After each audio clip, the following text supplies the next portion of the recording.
You're listening to the Vetted VA podcast, Your Journey Home. Nathan Nottingham is your host today, and he'll be chatting with Dallas Hidalgo.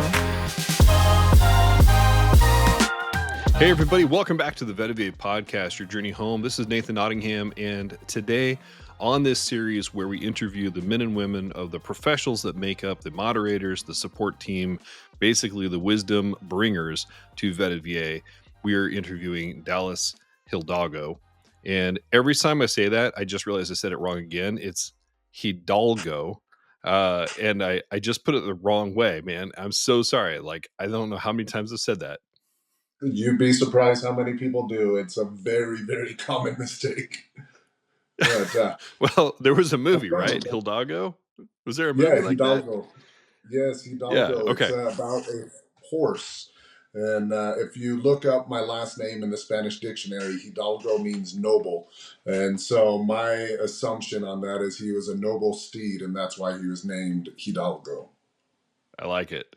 And then my American tongue just cannot seem to put the right other L in the right place there. So, man, I appreciate you being here. I bet so. And I bet it was even worse in Hawaii. And we're going to talk about that along so many other things because you have been with Vetted VA for a number of years. You are with Ohana Realty. It is your company that you're a real estate agent. You joined us. I believe Nathan Einkorn introduced you, but you have this heart for service. You got a massive heart, and you love people. And it shows whenever you hang out with you. You just love to hear stories and share stories. And so we had a great time at summer camp. I mean, we had a great day on the river, and then you couldn't find your wallet or something, right? It was like, oh no, where'd it go? And so we got to hang out, your glasses, like we got to go get those things from the airboat captain. I had a pleasant drive. It was a fun time. Well, thank you. I appreciate that. No, it was a great time. I mean, Vetted VA summer camp was really, it felt like actual camp as a kid. I didn't want to leave. I had all my friends and my buddies there, and I just, it was very saddening when it was over. Can't wait for next year. I get it. Right. And we are back. We're going to be back next year for some more fun, but let's talk about you. I was like, wow, really? You went all, Hawaiian on your stuff. And you're like, yeah, no, I grew up out there. So how in the world did you get into real estate? And then why join Vetted VA? But start me back in the islands. Like how in the world did you go from Hawaii to Colorado and all that stuff? Gosh, wow. I'll tell the whole. I mean, I was born in the Bay Area, San Jose, and so I was raised up in my younger years in Northern California. A little, I call it the armpit of California, Stockton. If you haven't heard of it, it's not the greatest of place. I thought that was Bakersfield, but Stockton's also up there. Yeah, I'll take it. Yeah. But I was in Stockton for my younger years. My mom's from California. My dad's from Hawaii.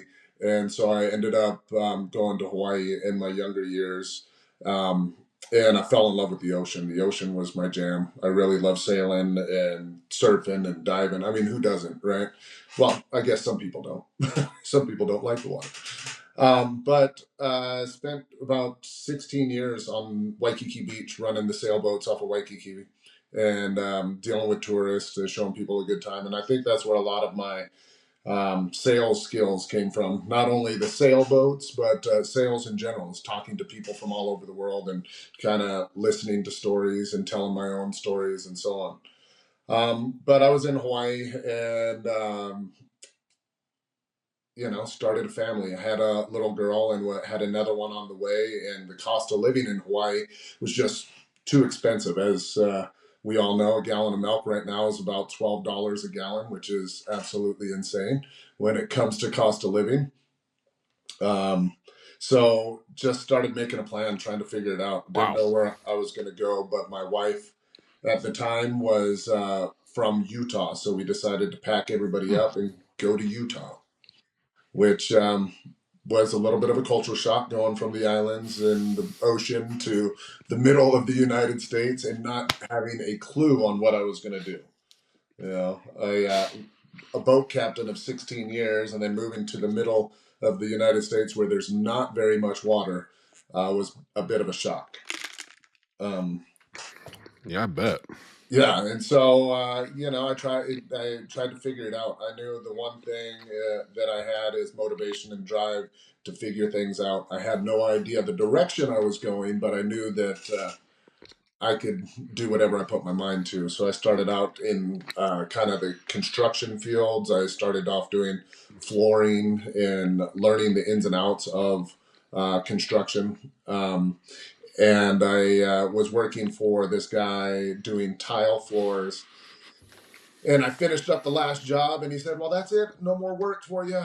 That's all I have." And I had no idea what I was going to do to feed my family, and I got an opportunity to with a Oh wow. roofing company to move out to Colorado. So I came out to Colorado, sight unseen, um, and I've been out here now for 17 years. And so once I got to Colorado, again, same thing, trying to figure it out. Hmm. Started the whole construction side, doing roofing. Then we got into some small remodeling. So I learned all the ins and outs of like building a home. Um, Mm. and then from there, I went into a whole property management field, which was kind of neat because I learned all the construction skills and learning how to build homes and how it's done right and correctly. And then moved into the property management where I learned all the ins and outs of turning properties and making sure you have the right tenants and background checks and all of that fun Oh stuff. right. Which is Hmm. another, I feel, as I left Hawaii, I started learning all the skills which make me a good realtor and make me a professional in my industry. I know how the construction is done. I know how property management is done. From there, I left and went to a mortgage resource center. So I learned the finance side, right, and credit repair. So I learned how to get what I say people from zero to hero. Zero chance of buying a home to fixing their credit, getting them into a first-time home buyers program, and then actually closing on a home, which has been kind of like my happy spot because when I came out here from Hawaii, purchasing a home was unobtainable, right? I mean, the cost of living in Yeah, Hawaii is insane. The median household price on the island I grew up on is 1.2 million right now. And that's that's just crazy. median run of the mill. And so buying a home just was always out of reach for me. I didn't Hmm. Hmm. I didn't think it was possible. And so coming out here and kind of getting into the industry and making it possible was really cool, but I didn't know all the ins and outs. And so that is my like sweet spot right now is trying to educate and teach people about the ins and outs so they do know and they don't feel as lost with that first time home purchase because that is one of the biggest investments most people will ever make in their lifetime. And so knowing Yeah. the ins and outs and feeling comfortable with the process is kind of my bread and butter. It's what I try to do. I try to help people. It, in how would I say? So when you go from Hawaii to this, okay, here it is. When did you learn that teaching people was something you actually enjoyed doing? Oh, well, I'm big into martial arts. We talked about this on our little Hmm. drive trying to find my wallet. But I've been training jiu-jitsu. Yeah, I've been training jiu-jitsu for, gosh, close to 17 years now.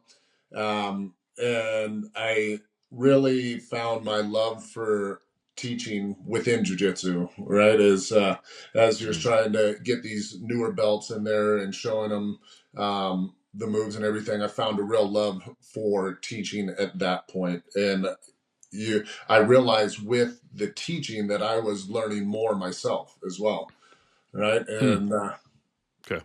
I think that's where a lot of it came from. I also learned that I can't train my own kids, though. That was the tough part. I had a higher expectation for them, and I was like, hey, somebody else could teach that. Yeah, yeah. I Yeah. get that. I get that for sure. What how well, actually, let me say this. If anybody's paying attention and start following your social medias, it's getting funnier. You're really put into it, and I'm enjoying that. Where's that coming from? Why this like spread over the your social media push? What's going on?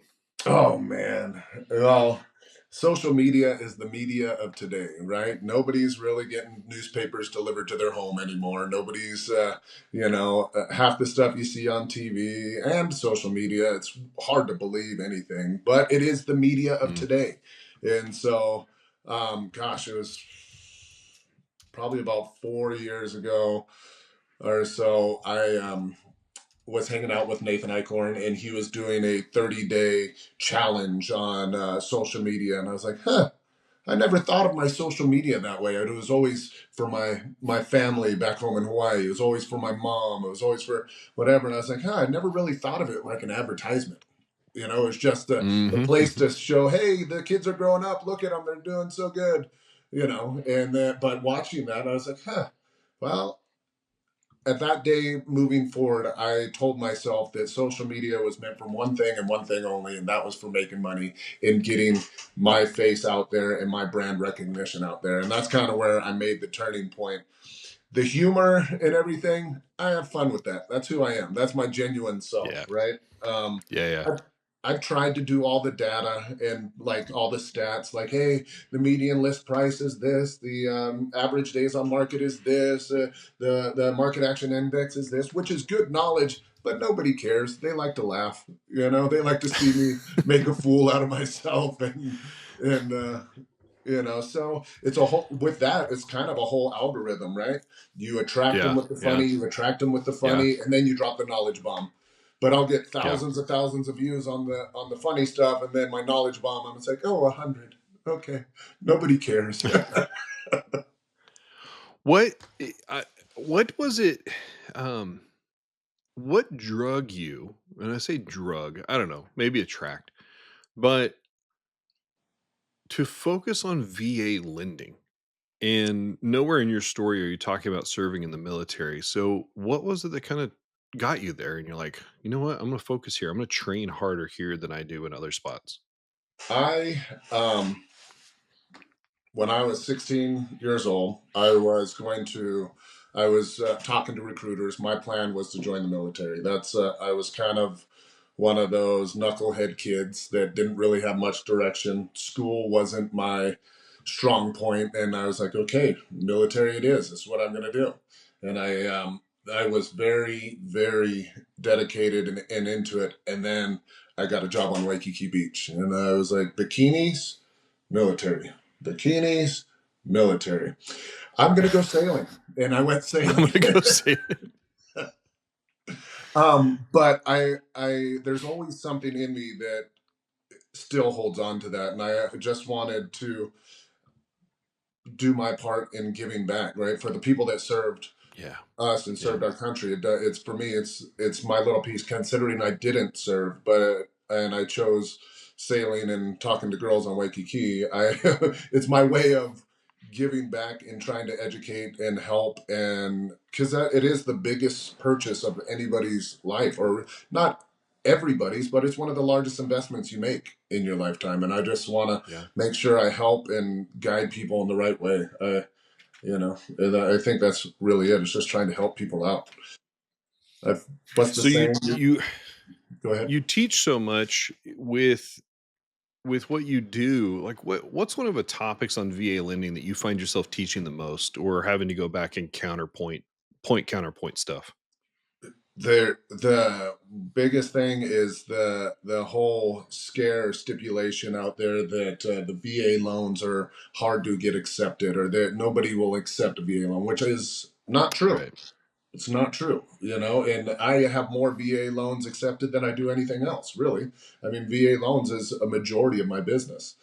But then the ins and outs of it, the VA loan is just so beautiful and the way it's structured. And like if it doesn't appraise, you can initiate tidewater and come back and provide proof that that it meets value, which is one of my success stories that I hold on to. Is I had a VA buyer, and the appraisal came in low, below value, and the buyers were freaked out. I was like, don't worry, I got this. And so I jumped in, started doing the research, provided the data that justified the price, and the appraiser came back and he goes, you know what, you're right, and we ended up above value, which is even better. So for me, that was one of the hugest success stories, right? Is somebody who thought that it was all, they got the message that it's, everything's falling apart. It's not coming at value. And I was able, with my knowledge and the background of VA loans, do my due diligence and get their home appraised, and not only appraised at value, but above value, which is pretty awesome. Right. There's so many small things there. As a real estate agent, we put all of our professionals through a lot of training, right? And a lot of it, the Yeah, you first thing do. the realtor says is like, uh, this is a lot of lending training. I don't think I care. Right. They're like, this is stuff I don't have to learn in my real estate license. How do you counter that? Because you went through the training, you go through the training, you stay clean on the training. Like, how do you counter that comeback from a real estate agent? Like, why do I need to know what the lending requirements are on a VA loan? Well, that one was easy for me because I'm kind of not, I wouldn't say a control freak, but I like to know everything, right? I like to know Yeah. when it all hits the fan. I want to know, like, hey, have you looked into this? What about this? I want to make sure I Mm, have options. I always have a strategy to make sure that I get to the finish line, and I think that's a lot of it for me. Is like, how could I be the best at my profession if I don't know all the ins and outs? Yeah, I'm not a lender. I have no interest in being a lender, but I want to make sure the ones that I work with are doing it right. yeah. And It, the only way it's you know so that, interesting. Like everything in the transaction comes from the lender's handbook, right? Even this appraisal thing you're talking about, like it yes. lays it out how to do it. But if you don't know it as a real estate agent, how can you trust that Joe Blow lender down the road that your borrowers or your clients talking to actually knows what they're talking about? Like they may Oh, absolutely like torpedo a loan or a torpedo a transaction because they just don't know how to counter a bad appraisal. no, exactly, exactly. I mean, I just had another VA. This is a listing that I have that's a veteran, and we got an offer from another veteran, and the realtor on the buy side just didn't know the ins and outs of a VA loan and was getting misinformed from his lender, and I called him out Mm, on it. And so I protected my veteran, which is the seller, hmm.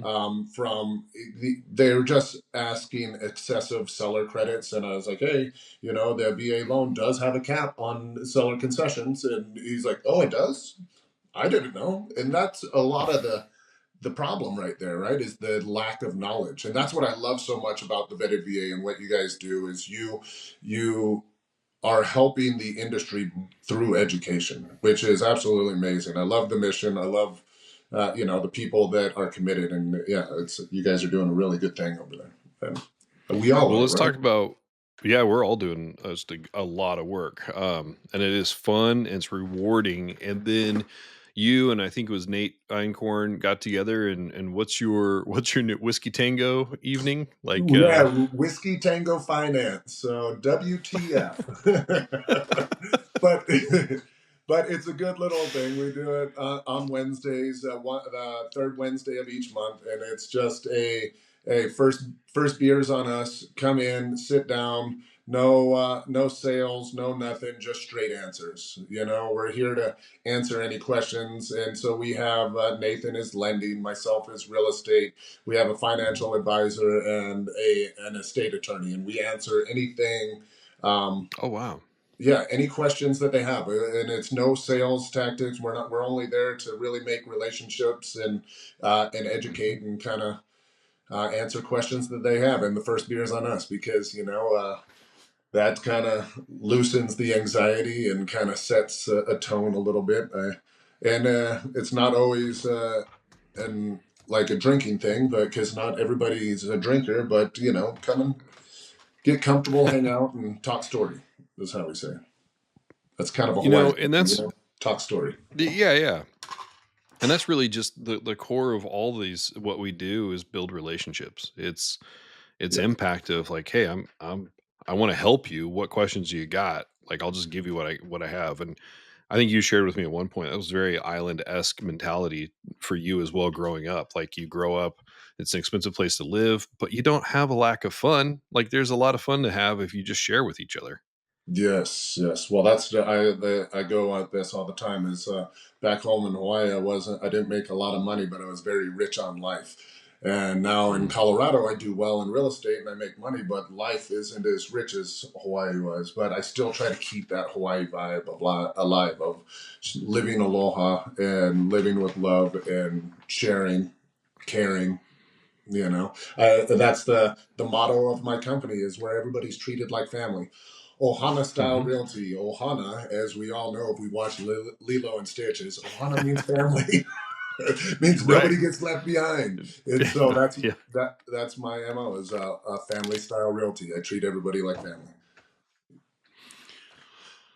Treating somebody like family also means you have to be brutally honest with them sometimes, in a loving, caring way.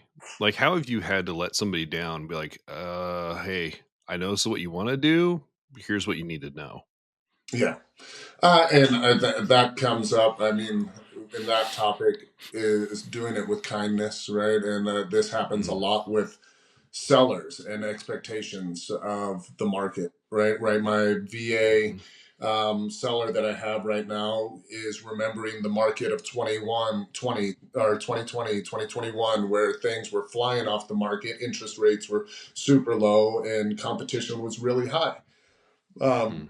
So setting that price expectation and what is really going on with the market. I really try to set that stage prior, but you have to do it with kindness. You have to do it with aloha, or else it could come across wrong because everybody has an emotional attachment to their investment. They've been there, they put in the work, they've trimmed the hedges, they've put in the flooring, whatever it may be. And so trying Yeah. to come with soft hands and kindness and aloha is very I think beneficial, or in my eyes. I try to approach each situation very delicately because there is that emotional attachment.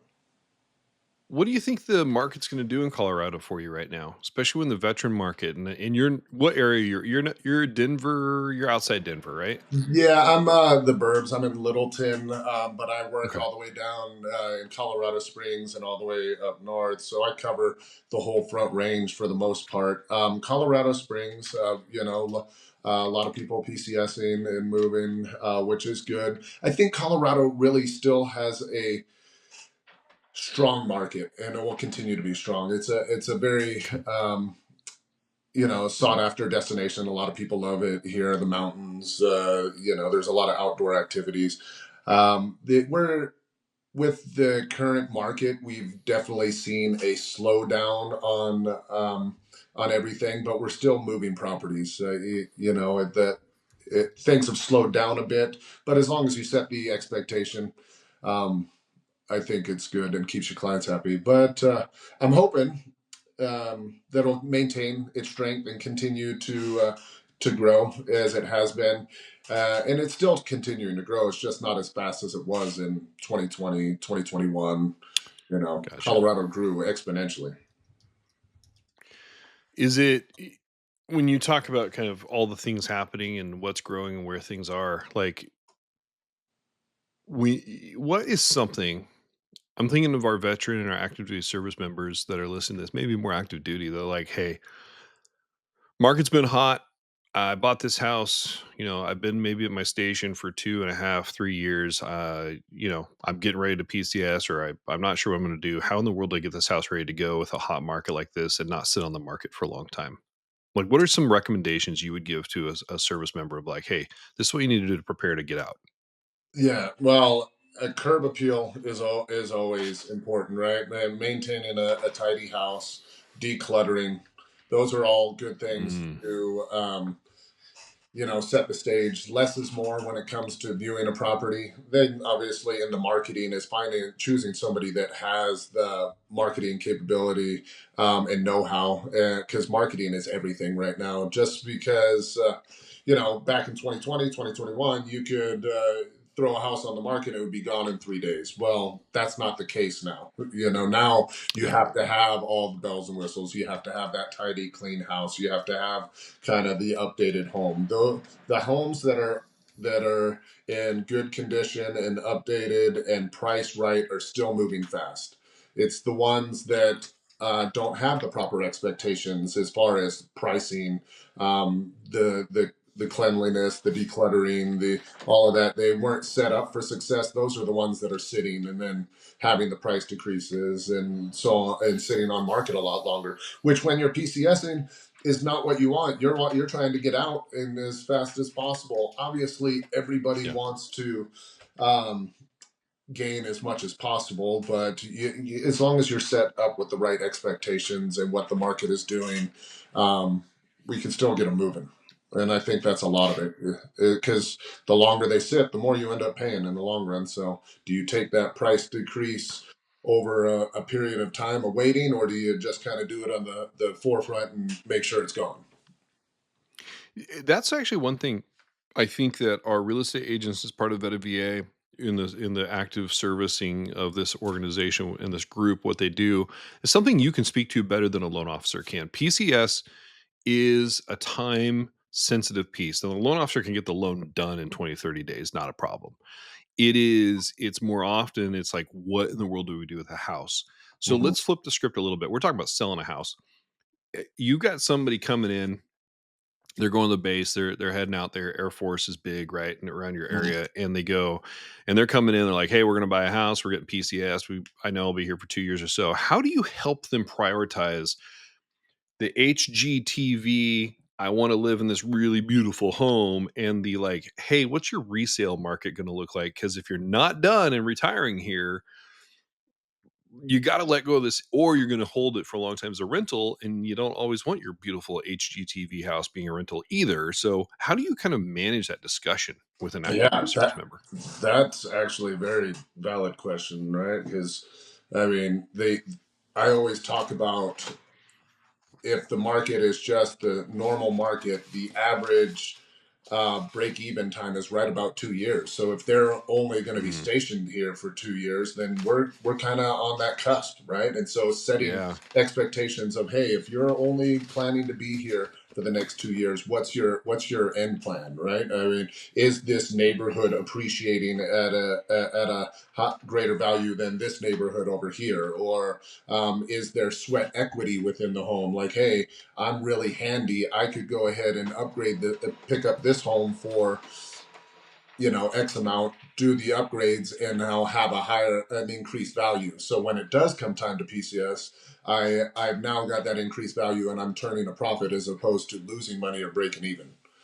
But because 2 years is kind of the break even point. Now with Colorado in 2020, 2021, 2022, we had such big growth that you could sell within a Yep. year and still be okay. But the reality is, Yep. 2 years is kind of that break even point.